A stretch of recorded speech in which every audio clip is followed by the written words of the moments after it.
Make sure you're okay.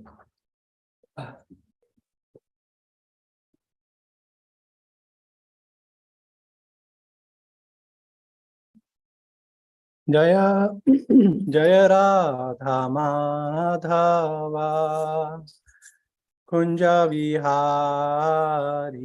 जय राधा माधवा कुंज विहारी गोपीजन वल्लभा गिरिवरधारी जय गिरिवरधारी गोपीजन वल्लभा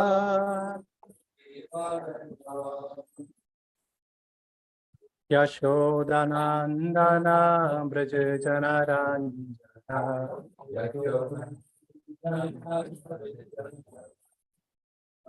यशोदनंदन ब्रज जनरंजना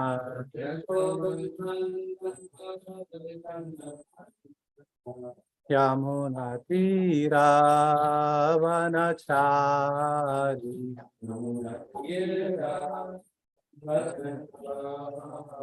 यमुना तीरावनचारी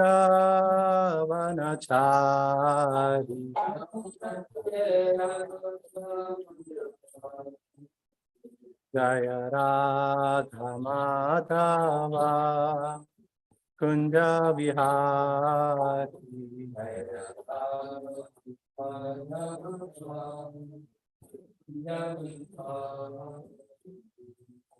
हरे Krishna Krishna Krishna Hare Hare Hare Ram Ram Ram Hare Hare Hare Krishna Krishna Krishna Hare Hare Hare Ram Ram Ram Hare Hare Hare Krishna Krishna Krishna Hare Hare Hare Ram Ram Ram Hare Hare Hare Krishna Krishna Krishna Hare Hare Hare Ram Ram Ram Hare Hare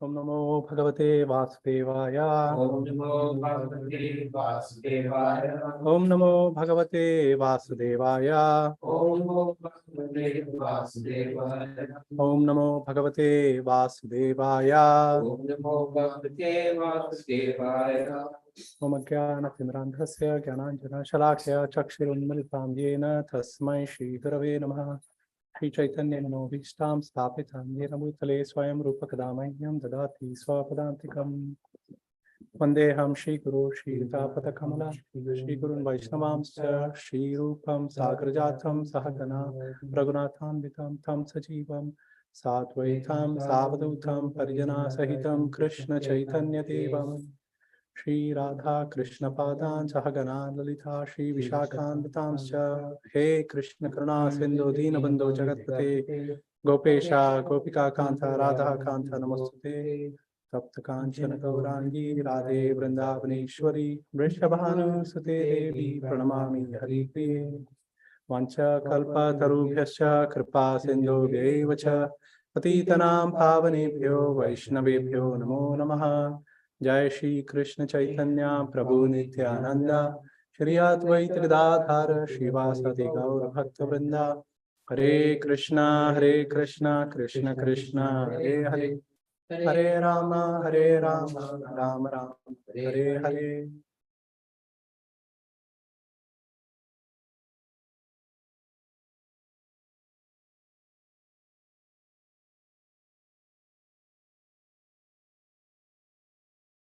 Hare Krishna. We will be speaking from the 10th canto, 32nd chapter, verses 17 to 19 today. So this chapter is entitled The Reunion. So in the previous chapter, Krishna chooses to disappear from the Rasa Leela, and the gopis are all longing for him. And now, after they've seen him, their hearts are broken actually. Like, how come you left us alone when we left everything behind in the middle of the night to come after you, to come and dance with you, come and have pastimes with you? So we see the gopis' mood of man, their anger, loving anger actually. It's not material anger like what generally a husband and a wife would experience in this world, or a brother and a sister, or a parent and a child. It's loving. That emotion of love is not tainted to the least bit. It's not affected. So in the previous verse, like the gopis ask 3 questions in verse 16. They ask, some people reciprocate the affection only of those who are affectionate toward them, while others show affection even to those who are indifferent or inimical. And yet others will not show affection toward anyone. Dear Krishna, please properly explain this matter to us. So the gopis are indirectly asking the question. They are not asking question, please tell us which category you are in. They're asking like, please tell us what is best. Please tell us what is your opinion. And indirectly, they are actually trying to test Krishna, like have him confess that, okay, I abandoned you, and so that they could extract some more punishment, so-called punishment from him, some more loving exchanges from him. But as this chapter proceeds, which will go on until tomorrow, I guess, we'll see how Krishna responds. He responds to the questions, but he also explains what is in his heart when he left the rasa dance, and what is he actually thinking about the gopis. Like, how does he consider them to be the highest amongst all of his dear devotees? So today Krishna is starting to respond to the 3 questions posed by the gopis. So text 17, the Supreme Personality of Godhead said, so-called friends who show affection for each other only to benefit themselves are actually selfish. They have no true friendship, nor are they following the true principles of religion. Indeed, if they did not expect benefit for themselves, they would not reciprocate. So this is clearly defining someone in a you scratch my back, I scratch my back kind of a relationship. This is a business-like relationship. You give me so much, I'll give you so much. You give me less, I'll give you less. You give me more, I'll give you more. And if there is no point or no benefit for me in this relationship, then I walk away. So this is the first response. The second one, verse 18 is, my dear slender-waisted gopis, some people are genuinely merciful or, like parents, naturally affectionate. Such persons who devotedly serve even those who fail to reciprocate with them are following the true faultless path of religion, and they are true well-wishers. So here Krishna is describing 2 kinds of relationships. One who are genuinely merciful, and the other like parents. The parents are always, or in general, you don't see so much in this world today, but the parents are generally sacrificing their life, their till their end. They are worried about their children, about them being taken care of. And then the last verse, text 19, is, read the Sanskrit also. Bhajatopi na vaikechet bhajanti abhajata huta atma rama hyapta kama akritagnya guru truha. Translation. Then there are those individuals who are spiritually self-satisfied, materially fulfilled, or by nature ungrateful, or simply envious of superiors. Such persons will not love even those who love them. What to speak of those who are inimical? Purport: some people being spiritually self-satisfied do not reciprocate others' affection because they want to avoid entanglement in mundane dealings. Other persons do not reciprocate simply out of envy or arrogance. And still others fail to reciprocate because they are materially satisfied and thus uninterested in new material opportunities. Lord Krishna patiently explains all these things to the gopis. So in this verse, we see people who are cold-hearted, who are self-content. Even though we offer something, they don't reciprocate. So this, and people who can be inimical, actually, even though you serve them, they can turn their back against you. And like that is us, or at least most of us, I would say, me for sure. Like at a point, we turned our back towards Krishna. Like we are here in the material world because we chose that Krishna should not be the center. Like he shouldn't get all the attention, the adoration, the respect. We want it. We don't want some of it, actually. We want all of it. So that's why we see like all of us are trying to play our own like God project, it is called. That's why there is so much frustration and friction and anger and fighting in the material world, because everyone is trying to be the center, either a big center or a small center, either with the nation, with the family, with the community, with friends. And it is never possible that Krishna can be the only center. He says, Mamai Vamsa Jiva Loke Jiva Buddha Sanatan. Like everyone, everything is emanating from, like everyone is a part and parcel of me. Aham Sarvasya Prabhu Matta Sarvam Pravartate. So he is the origin, he is the center. And our and what is shown in these three verses is Krishna is showing the highest example of the devotee placing Krishna in the center despite all odds, despite all circumstances, despite all moral and social and family ties and obligations.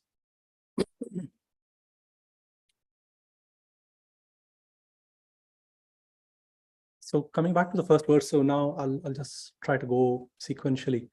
Not sequentially, I'll cover the first one, the third one, and then the second one is we should focus on what our goal is. The goal is to follow Gopi Bhartur Padakamalyo, Dasa Dasa Anudas. So it is important, even though we see our own material conditionings and the sorry state that our present consciousness is in, where we are like we fall in the last categories, like Guru Druha, like inimical even towards the seniors. It's not just the Guru, even towards other senior family members, Vaishnavas, so on. So in this section, we see that Krishna is being chastised. Like this morning in New York, it was like there was like heavy thunder at 5:30 in the morning, and I was actually woken up. Sad to say, I don't generally wake up, but I was woken up by that sound of thunder. And in the scriptures, it is described like Krishna's voice. Krishna's voice is like the sound of thunder. And if this is so scary, imagine someone having the guts to chastise such a person. But it is not guts. It is basically they have so much love, so much affection. The relationship is so pure, so selfless that the gopis are willing to chastise even Krishna. Adirhi Devanam Sutre Manigana Iva, and Krishna comes like the universes are emanating from the pores of his skin. Krishna comes as Narsingadev to rip apart Hiranyakashipu. So to such a personality, the gopis are expressing their anger. And because they are able to express this anger, we as conditioned souls are able to see what is there in their heart. Otherwise, this intimate relationship, like the gopis are so humble, like they will never disclose what is going on in their heart in regards to Krishna. Their real longing, the pain they feel, the separation they feel, even the blinking of an eye frustrates them. They are chastising Lord Brahma for that. So this pastime is showing, this exchange is showing what is going on in the heart of the gopis, like, and in the heart of Krishna, the depth of the relationship.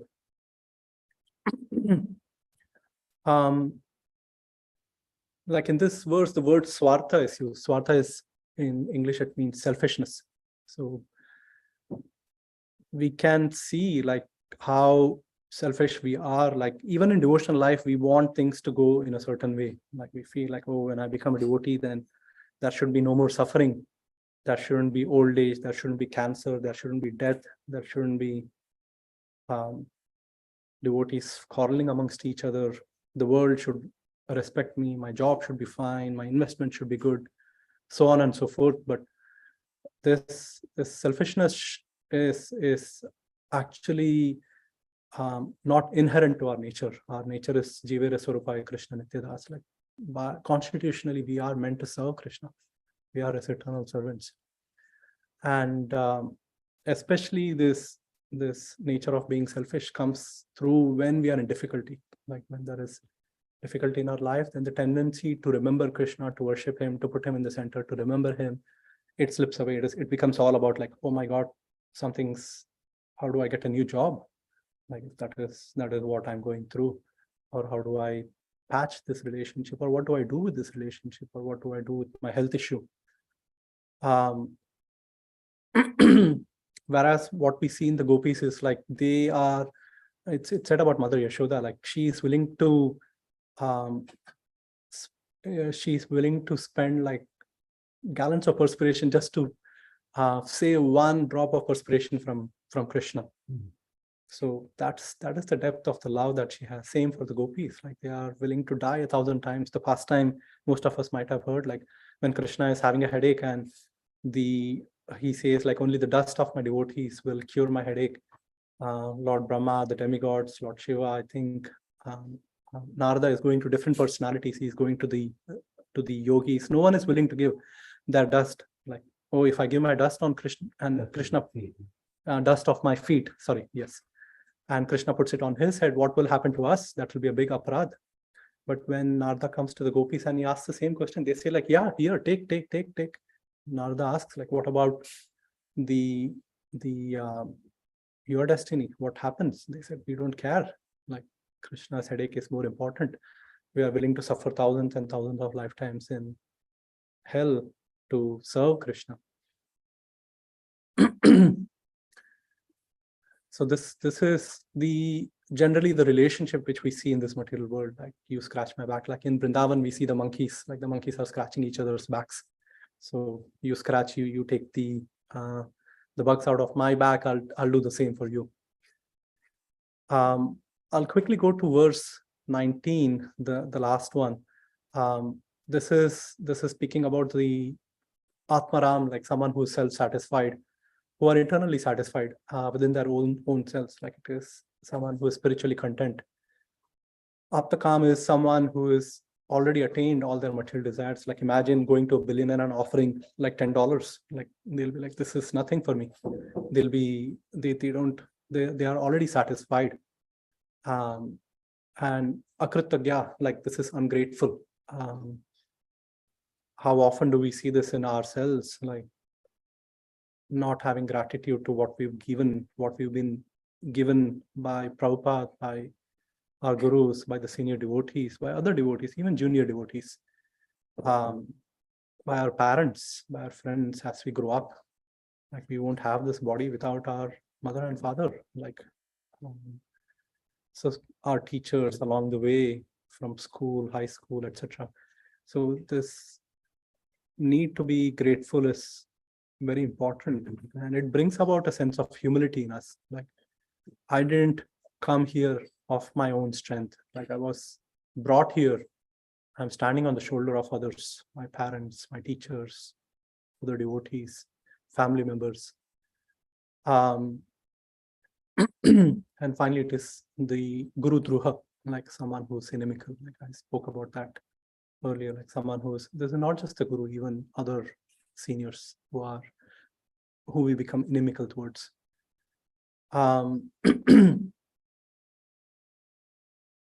And the gopis are indirectly asking, like, do you fall in this category? Like we came here in the middle of the night, we left everyone at home, and we came here to dance with you, to give you pleasure.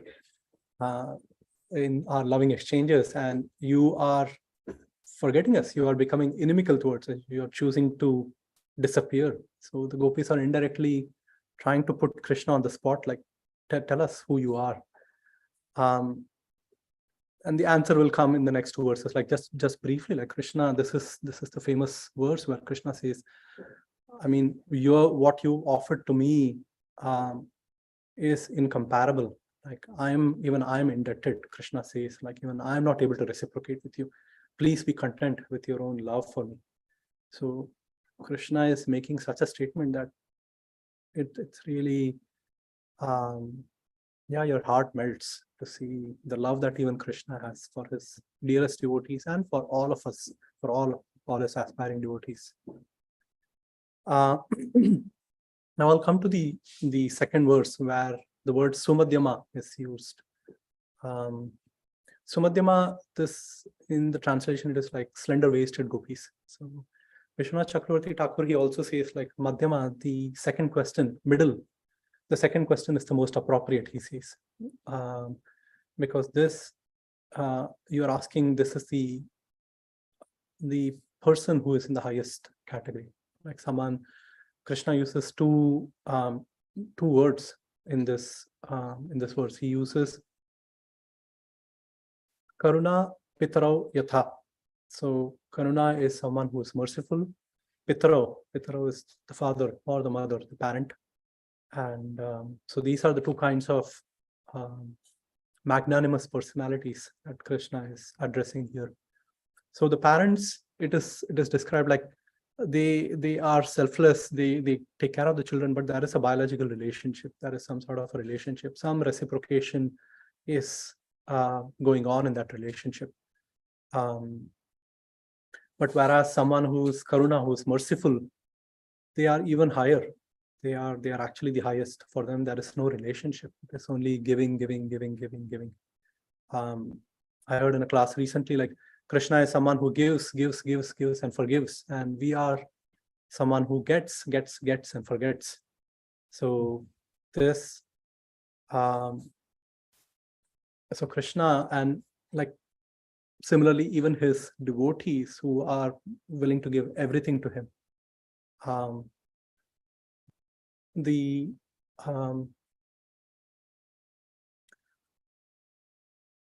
And these merciful personalities, like they are the pure devotees. Like Prahlad Maharaj, when Nrsimhadev asks, like, what is it that you want? He says, like, let there be peace, let everyone be satisfied, let there be happiness in this material world.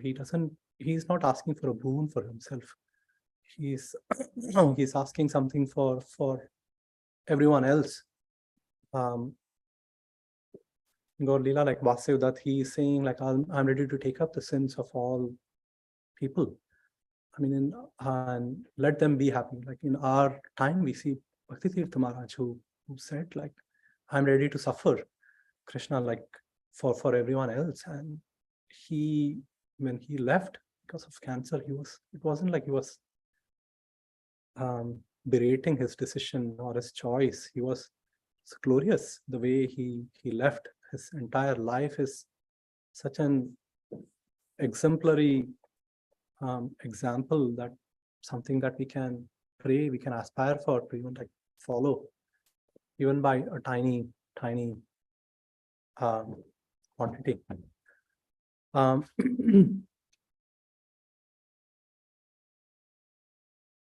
In the Gita, like Krishna says, like Chaturvidha bhajante mam janasakritino Arjuna artho artharthi jignasur. So he says, like, if someone is pious, then they turn towards Krishna. Like mostly what we see in this world, even for the devotees, like many of us, you ask the question, like, why did you come?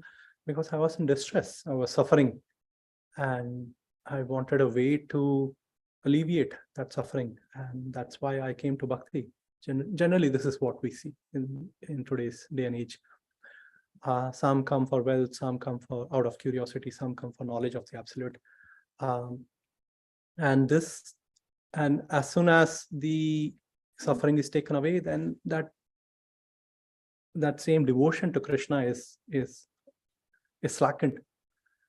And so this is generally, this is not Shuddha Bhakti. This is mixed bhakti, mixed devotion. And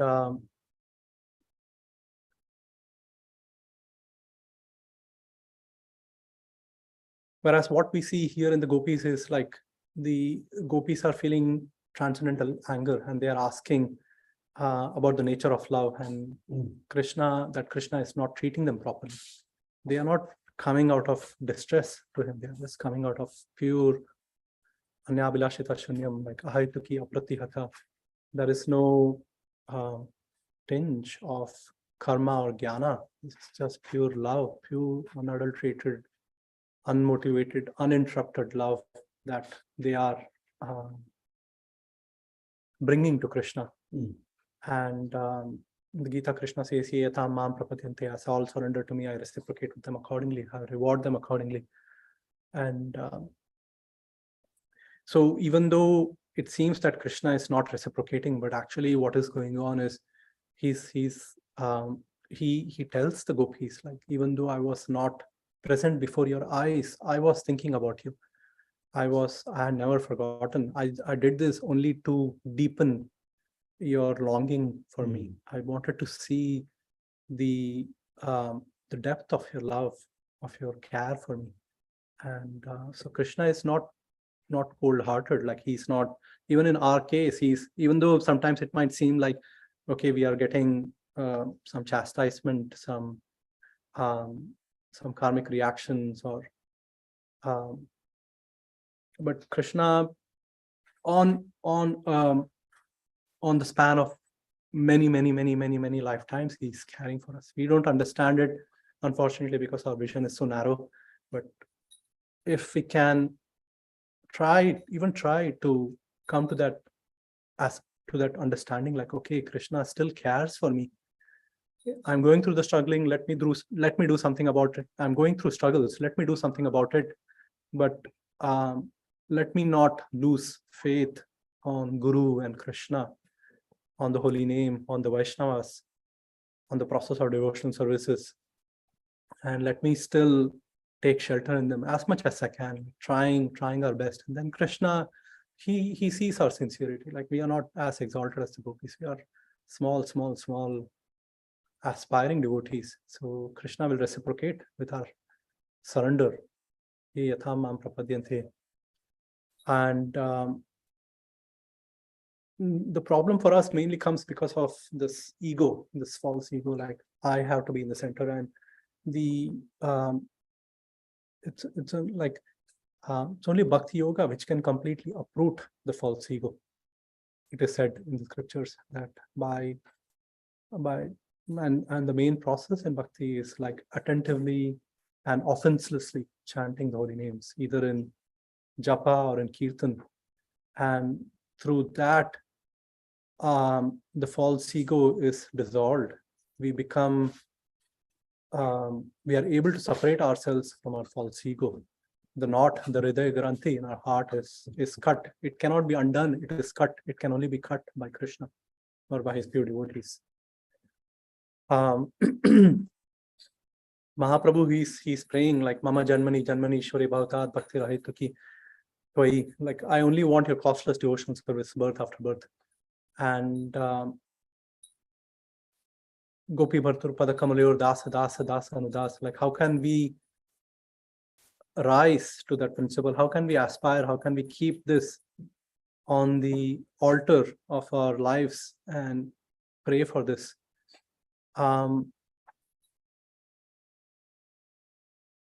Yeah, one day we are all going to leave this body sooner or later. It is. We are seeing this around us. We are seeing, the elder devotees also leaving this world and going to Prabhupada, going back to Krishna, to wherever they are called for. And same will be our situation soon or late, who knows. And so how do we shape our lives? How do we ask ourselves the question, like, what is the next step for me here? Like, can I do something better, to chant better? Can I become more humble? Can I remember Krishna more often during the day? Can I remember the Bhagavatam more often in the day? Can I serve without false ego? Serve without the need for adoration and validation and praise? Yes, some things are needed, but how much more can we make our service attitude to be genuinely an act of humility, an act of gratitude towards Prabhupada, towards our gurus, towards our teachers? So this is something that we can ask of ourselves. And like Burijan Prabhu, like I got pretty much all these points from Burijan Prabhu's classes, and he frequently quotes this verse like Krishna Boli se jiva anadi bahirmukh ataeva maya tare deva samsara dukh. Like forgetting Krishna, the living entity has been attracted by the external features, and that's why Maya is giving them trouble. But from becoming bahirmukh, like from turning our face away from Krishna, we should try to turn our face towards Krishna. Like Krishna is always there. It's we who choose to not look at him, not think of him, not remember him, or forget him.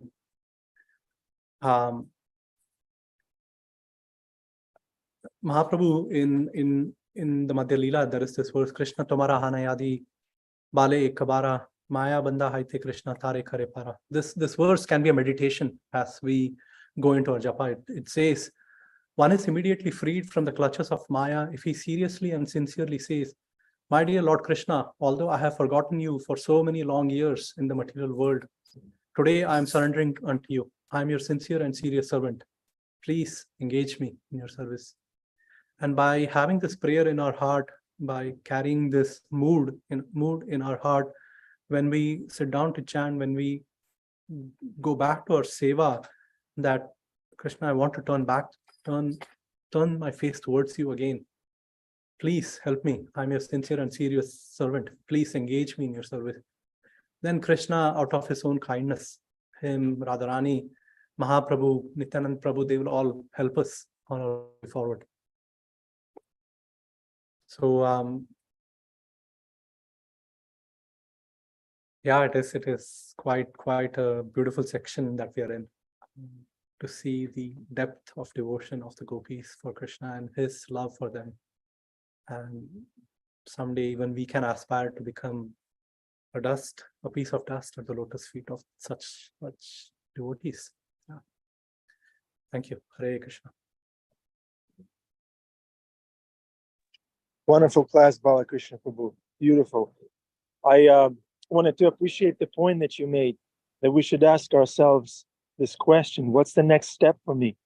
How can I improve my service, increase my service, improve my attitude, stop fooling around, become serious, not just during class, but all the time. Very nice. Bala Krishna Prabhu. I'm really reflecting deeply and getting inspired by it. Thank you, Prabhu. Would anyone like to say anything in appreciation of Balakrishna Prabhu's class? Or Hold on. Jamuna Jaya has her hand up. Okay. Jamuna Jaya. Hare Krishna.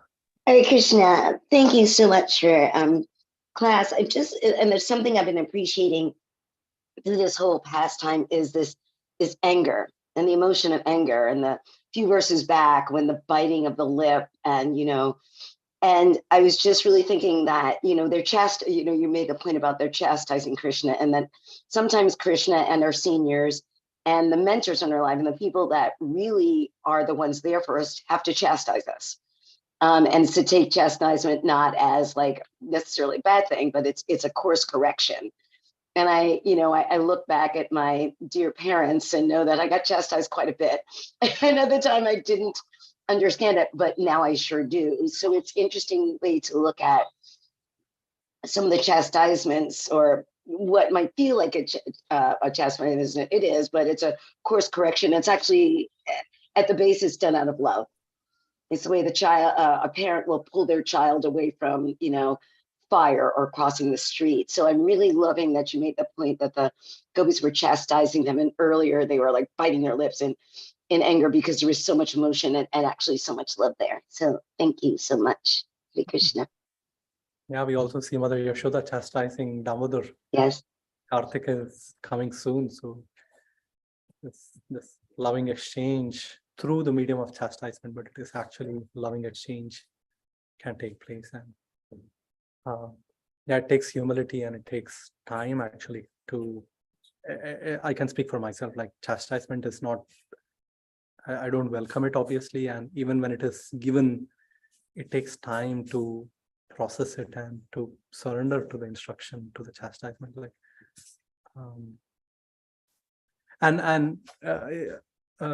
in I'll just quickly relate, like in I'll Build You a Temple by Giriraj Maharaj, his book on the Juhu temple, Prabhupada chastises Giriraj Maharaj during the early stage, but Giriraj Maharaj was so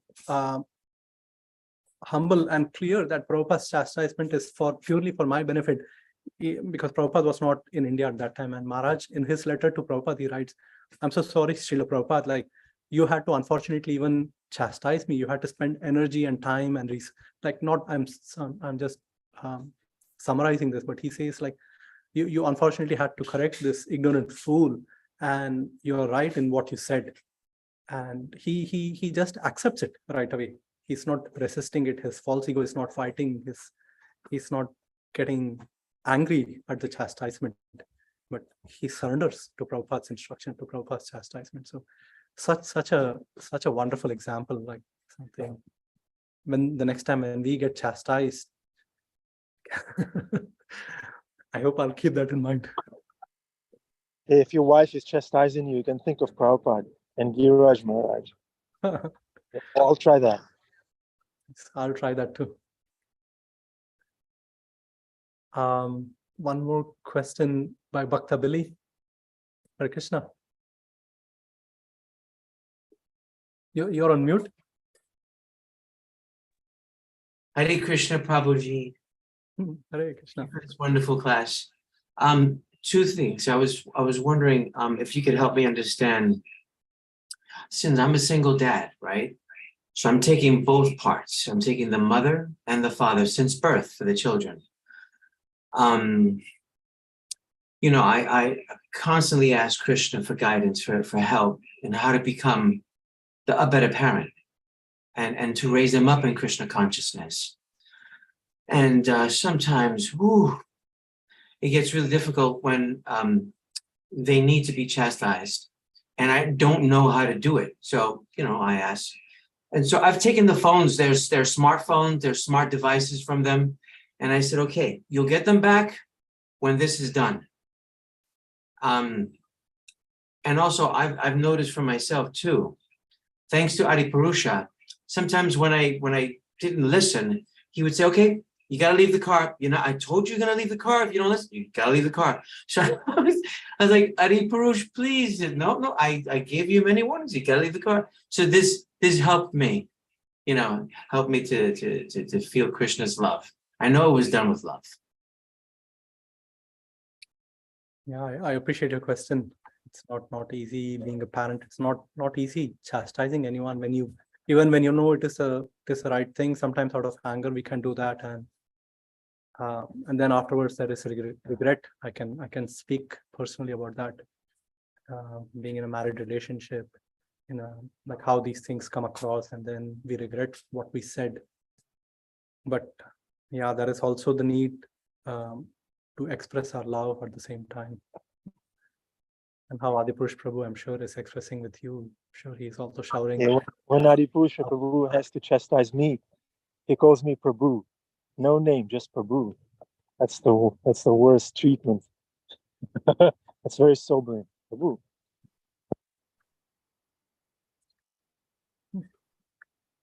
Okay, any questions? Adipurusha Prabhu, please. Everybody is talking about you. You have to talk back. Well, I don't personally have something to say, but we've been praying to Srila Prabhupada what to say.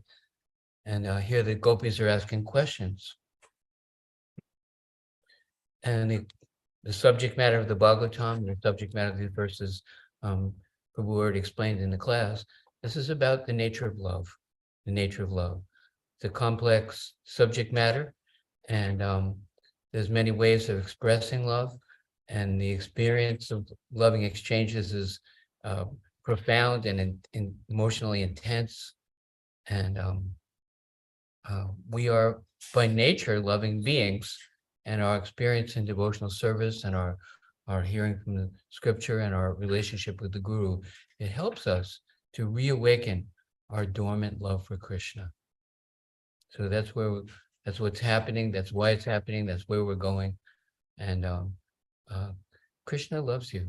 That's interesting to remember. We talk about love of God, but remember that Krishna loves you, and Krishna loves us. Adi, is there a verse in the Bhagavatam that specifically says that Krishna loves you? There are verses. It seems like every verse, the whole stuff. That's why Every why verse. the Bhagavatam exists. It's an expression of Krishna's love for us. Every molecule of the creation, the air, the sky, the vegetables, the sunshine, the ocean, the mountains, the forest, the birds, it's all the creation is. One time I asked my mother, well, what flowers? What good are flowers? You can't eat them, right?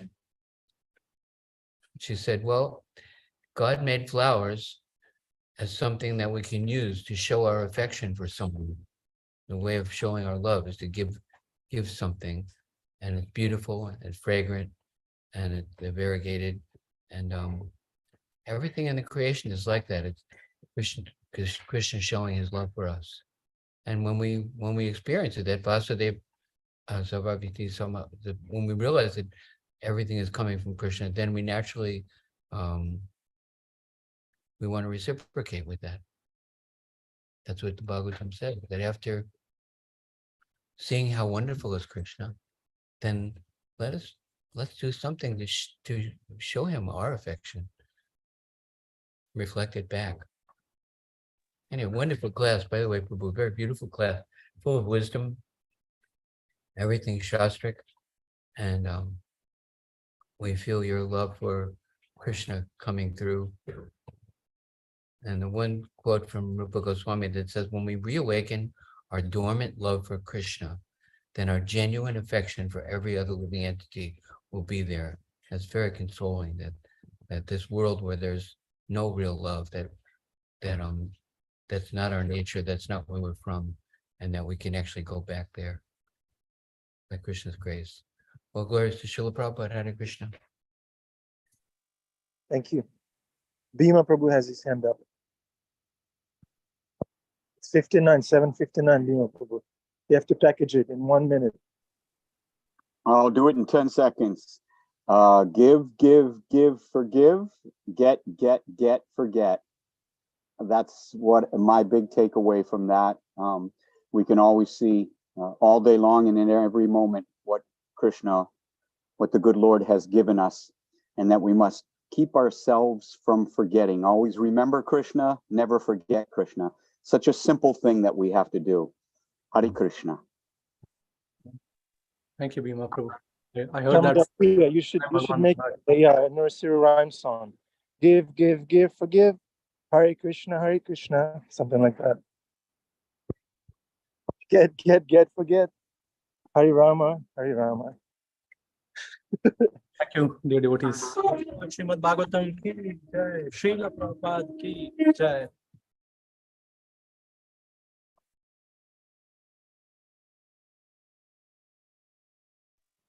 Okay, darshan time. Let's turn our cameras on. Let's scroll from under the rock. Show ourselves to Krishna. He loves us.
Jai.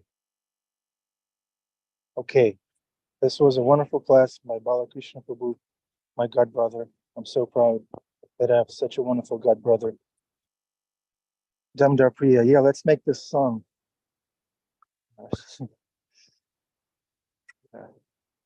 Okay, nice seeing everybody. Dr. Bila and family and NCR, Vinisha and Whiskey Prabhu. Everybody on this call will love you. Krishna loves you. Yeah, Whiskey loves you. And Mangi, Hare Krishna. Have a wonderful, wonderful day. And come again tomorrow.